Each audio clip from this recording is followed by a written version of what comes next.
Good morning students. और अपना second chapter 12th का एनसीईआरटी का पुष्पीय पादपों में लैंगिक जनन चल रहा था, जिसमें मैंने यूट्यूब पर 6 लेक्चरर हो चुके हैं। ये 7वां लेक्चरर है इस चैप्टर का। तो उसमें चल रहा है, अब टॉपिक है अपना असंग जनन। असंग जनन या इसको कहेंगे एपोमिक्सिस।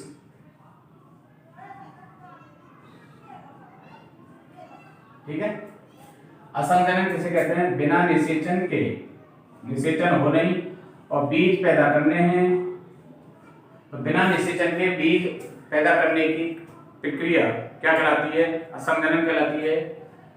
और असंग जनन के द्वारा जो पौधे प्राप्त किए जाते हैं उन्हें असंग जनित पादप कहते हैं। जैसे घास में भी कर सकते हैं इस तरह से। ठीक है, असंग जनन का महत्व क्या? महत्व है असंग जनन का।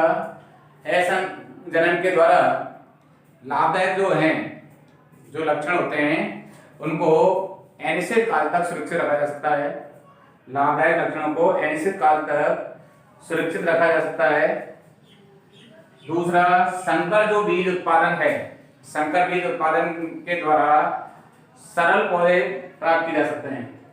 कौन से पौधे? सरल पौधे प्राप्त किए जा सकते हैं। तो ये असंग जनन है। तो ये असंग जनन किसे कहेंगे? बिना निषेचन के बीज पैदा करने की प्रक्रिया असंग जनन कहलाती है। और इससे जो पौधे प्राप्त किए जाते हैं उनको असंग जनित पादप कहते हैं, जैसे घास। इसका महत्व क्या है? असंग जनन के द्वारा लाभदायक जो लक्षण होते हैं उनको लंबे समय तक सुरक्षित रखा जा सकता है। संकर बीज उत्पादन जो है, हाइब्रिड जो बना रहे हैं, उसको भी सरल बनाया जा सकता है। ठीक है, तो ये असंग जनन है। इसमें एक टॉपिक तो एक है बहुभ्रूणता। बहुभ्रूणता, बहुभ्रूणता। एक बीज में, ये कोई बीज है, एक बीज में एक से अधिक भ्रूणों का पाया जाना। एक बीज में एक से अधिक भ्रूणों का पाया जाना बहुभ्रूणता कहलाता है। अनावृत बीजी पादपों में, अनावृत बीजी या जिम्नोस्पर्म पादपों में बहुभ्रूणता का पाया जाना एक सामान्य लक्षण है। मतलब बहुभ्रूणता ज्यादा अधिकतर सभी में मिलती है। लेकिन आवृत बीजी जो पादप हैं उनके पौधों में, जैसे नींबू, संतरा, अपने तंबाकू, लहसुन आदि में बहुभ्रूणता देखने को मिलती है। कौन से पौधों में? आवृत बीजियों में। तो और अनावृत बीजियों में सभी में बहुभ्रूणता देखने को मिलती है। ठीक है ना। अब इसमें देखो कुछ बीजों की क्या है, ये टॉपिक बहुभ्रूणता का, छोटी छोटी परिभाषाएं ये। बीजों का अंकुरण, बीजों का अंकुरण मतलब बीजों में जो एक क्षमता होती है अंकुरण की। कुछ बीज ऐसे होते हैं जिनमें काफी वर्षों तक, मतलब किसी में 1000 वर्ष तक बीजों में अंकुरण की क्षमता होती है। जैसे कमल के अंदर 1000 वर्ष है, खजूर में लगभग 2000 वर्ष है, और एक ल्यूपिनस है आर्किड वाले में, उसके अंदर कम से कम 10,000 वर्ष मतलब बीजों में अंकुरण क्षमता होती है। इतने मतलब पुराने बीज में भी क्या हो जाता है? अंकुरण हो जाता है। ठीक है। और देखो इसमें कुछ नोट अलग टॉपिक हैं कि यूफोर्बिएसी जो कुल है, आरएनडी में, आरएनडी आती है यूफोर्बिएसी कुल में, एक अग्रभाग पर एक सफेद संरचना होती है जिसे हम क्या कहते हैं? कैरिंकल कहते हैं। क्या कहते हैं? कैरिंकल। एक यूं कह सकते हैं, जो लीची है, लीची का जो एक भाग होता है उसको कहते हैं एरिल। क्या कहते हैं? एरिल। तो लीची में एक भाग होता है उसको एरिल कहते हैं। ये नोट है, छोटी छोटी डेफिनेशन आ सकती है इसके अंदर। ठीक है ना। तो इसमें आगे देखो,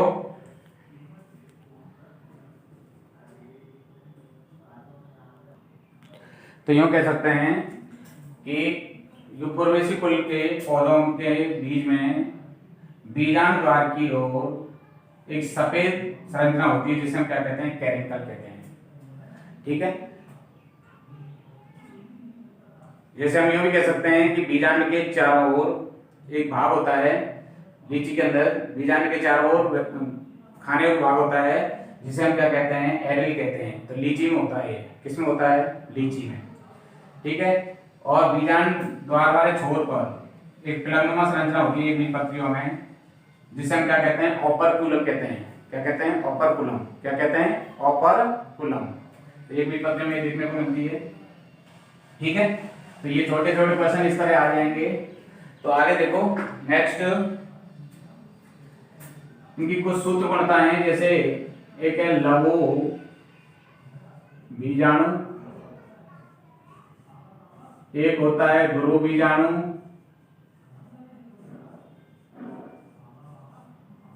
एक होता है नर युग्मक, एक हो गया मादा युग्मक,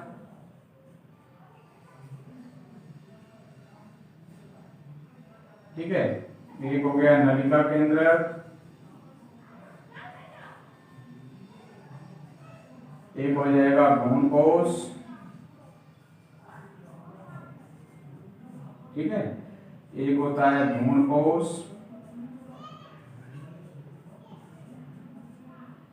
एक होता है लघु बीजाणु,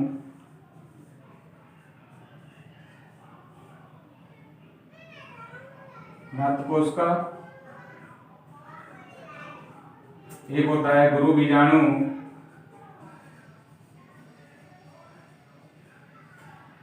कोश का।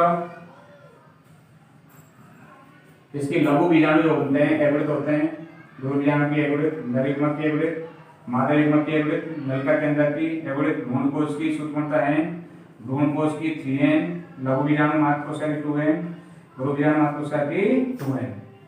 तो ये क्या होती हैं, एक तरह से इनको यूं कह सकते हैं सूत्र गुणता होती है किसकी, लघु बीजाणु, और इस तरह से इनकी। इसके बाद में और भी है इसमें प्रांकोर, प्रांकोर, मूलांकोर, मूलांकोर, एक होता है त्रैहोय, एक होता है भ्रूण। तो देखो प्रांकोर, जब बीज बन गया तो निषेचन हो गया, निषेचन हो गया तो भ्रूण ही तो अंकुरित हो रहा है, तो प्रांकोर की सूत्र गुणता 2n। मूलांकुर की भी, मूल का अंकुर होगा तो ये भी 2n, बीज अंकुरित हो रहा है। त्रैरोय भी, जड़तना पत्ती भी 2n होगी, भ्रूण होगा वो भी कौन सा होगा, 2n। कैसे कि n नर युग्मक और मादा युग्मक दोनों का संलयन हो जाएगा, तो उससे क्या बन जाएंगे, भ्रूण बन जाएंगे। क्या बन जाएंगे, भ्रूण, ठीक है ना। तो ये एक क्या है, एक तरह से सूत्र गणताएं होती हैं। छोटे क्वेश्चन आ सकते हैं कि सूत्र गणता किसकी क्या क्या होती है, ठीक है ना। तो इसकी सूत्र गणता में लघु बीजाणु की n, गुरु बीजाणु की n, नर युग्मक की n, मादा युग्मक की n, नलिका केंद्रक की n, भ्रूण कोश की n, भ्रूण कोश की 3n, लघु बीजाणु नाथकोशिका की 2n, गुरु बीजाणु नाथकोशिका की 2n, प्रांकोर की 2n, मूलांकुर की 2n, त्रैरोय की 2n, भ्रूण की 2n। तो ये इसकी क्या होगी, सूत्र गुणता होगी। क्या होंगी, सूत्र गुणता, ठीक है। आगे देखो, एक तो होता है एल्बुमिनियस और एक होता है गैर एल्बुमिनियस बीज। एल्बुमिनियस, एल्बुमिनियस, एल्बुमिनियस बीज। देखो एल्बुमिनियस बीज क्या होंगे, ऐसे बीज जिनमें भ्रूण के विकास के समय, किसके, ऐसे बीज जिनमें भ्रूण के विकास के समय पूरा या संपूर्ण भ्रूण कोश उपयोग में ले लिया जाता है, उसे तो हम कहेंगे गैर एल्बुमिनियस,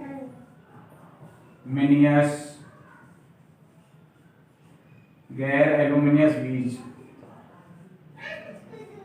जैसे मटर, मूंगफली,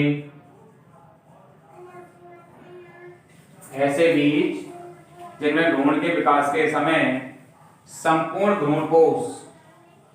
क्या कर लिया जाता है, उपयोग में नहीं आता है, शेष रह जाता है, तो ऐसे बीजों को तो एल्यूमिनियस बीज कहते हैं। तो इसका एग्जांपल दे सकते हो मक्का, ज्वार, बाजरा, अरंड आदि।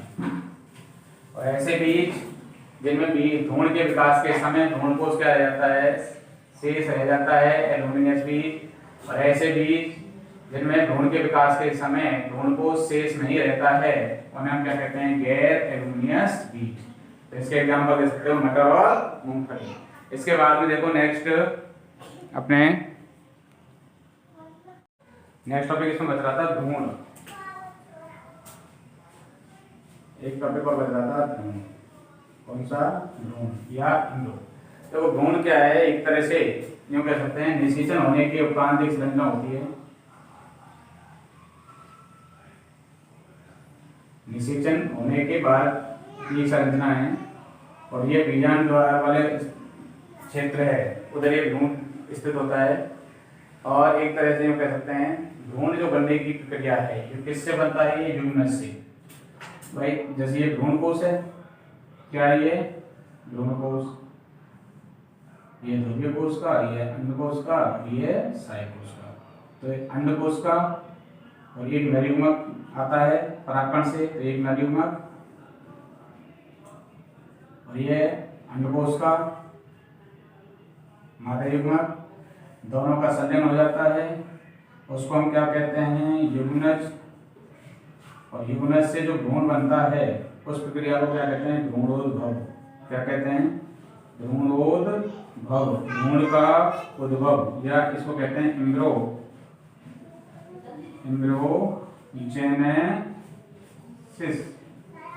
क्या कहते हैं, एम्ब्रोजेनेसिस।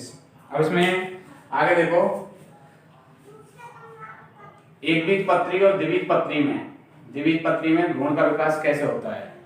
इसमें द्विबीजपत्री में भ्रूण का विकास, तो द्विबीजपत्री के युग्मनज है, जैसे द्विबीजपत्री में भ्रूण का विकास होगा तो ये सब शुरुआत में युग्मनज है। कौन है ये, युग्मनज। ठीक है, अब इसमें विभाजन कौन सा हो जाएगा, अनुप्रस्थ। कौन सा हो जाएगा, अनुप्रस्थ। तो एक तो बीजांड द्वार क्षेत्र है, ये तो बीजांड द्वारी क्षेत्र, और ये वाला कौन सा है, निभाग क्षेत्र। मैं उसमें बता चुका हूँ, ये निभागी एरिया है और ये बीजांड द्वारी क्षेत्र है। ठीक है, अब जिसमें ये कह सकते हैं बीजांड द्वार की ओर स्थित कोशिका होती है इधर वाली, उसको आधारीय कोशिका, आधारीय कोशिका, और इधर वाली होती है उसको कौन सी कहेंगे, अग्रस्थ कोशिका। अब क्या होता है कि जो आधारी कोशिका है, आधारी कोशिका में जो निभाग की ओर है उसको अग्रस्थ कोशिका एपिकल। आधारी कोशिका में अनेक क्या होते हैं, अनुप्रस्थ विभाजन होते हैं। इसमें यहाँ इस तरह से तो 6 से कम 10 क्या हो जाते हैं, अनुप्रस्थ विभाजन हो जाते हैं। और अनुप्रस्थ विभाजन होने से एक लंबी संरचना बन जाती है जिसे हम क्या कहते हैं, निलंबक। क्या कहते हैं, निलंबक। ये संरचना है, ये तो ही है। इस तरह से कई विभाजित होकर के एक संरचना बन गई, निलंबक। क्या बन जाता है, निलंबक। ये भ्रूण का ये यहाँ पर निलंबक बन जाती है। और निलंबक की कोशिका खुलकर क्या करती है, चूषकांक का कार्य करती हैं। ये कोशिकाएं किसका काम करती हैं, चूषकांक का। और अंतिम कोशिका क्या कहलाती है, स्पीत का कहलाती है। क्या कहलाती है, स्पीत का। क्या कहलाती है, स्पीत का। और ये किसका निर्माण कर लेती है, मूलगोप का। किसका निर्माण कर लेती है, मूलगोप। जो जमीन को जड़ है ना, भेद की जाती है, सबसे ज्यादा प्रभाव होता है, उसको कहते हैं मूलगोप। क्या कहते हैं, मूलगोप।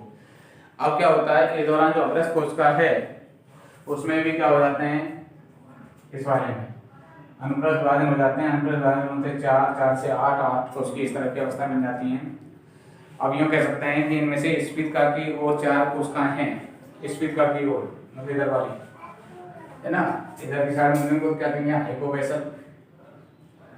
कौन सी? हाइपोवेसल। और जो इधर की साइड में होंगी उनको एपीवेसल। हाइपोवेसल और एपीवेसल। और जो हाइपोवेसल कोशिकाएं हैं वो मूलांकुर तथा अधोबीजपत्र का निर्माण करेंगी, तथा एपीवेसल जो कोशिकाएं हैं प्रांकुर व बीजपत्र बनाते हैं। जो भ्रूण की वृद्धि जैसे होती जाती है तो हृदयकार हो जाता है और 2 पालियों से क्या बन जाते हैं? बीजपत्र बन जाते हैं। तो इसके अंत में जो भ्रूण है वो कैसा हो जाता है? देखो यहाँ से यूं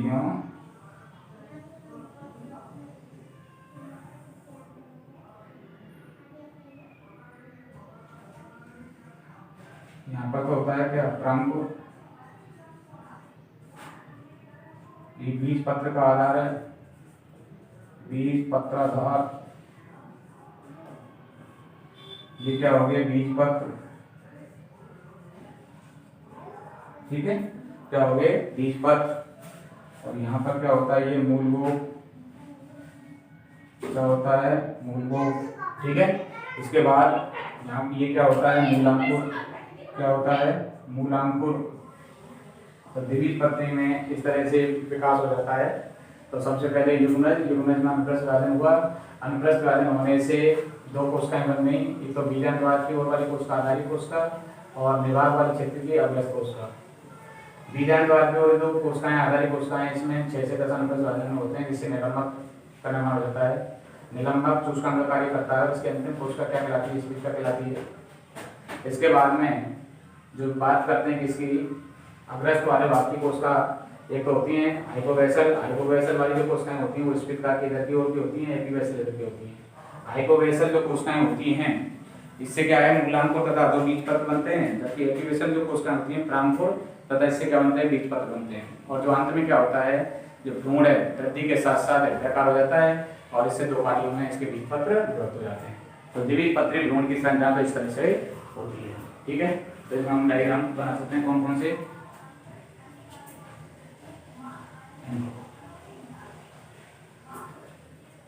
ठीक है, द्विबीजपत्री के लिए। तो अब एक और होता है कौन सा? एकबीजपत्री। कौन सा होता है? एकबीजपत्री। तो एकबीजपत्री जो होता है भ्रूण में, एकबीजपत्री का भ्रूण जो बनता है उसमें देखो क्या है कि सबसे पहले हम जो बीज का जो एक तरह से इस तरह की संरचना है, ये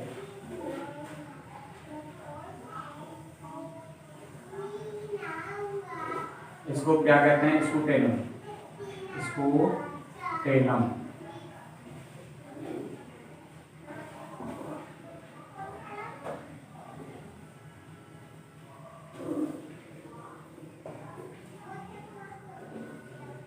प्रांकुर वाला भाग है, ये कौन सा है?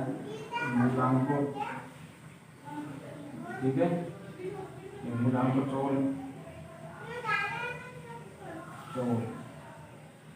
ये प्रांकुर, ये तो प्रांकुर चोल।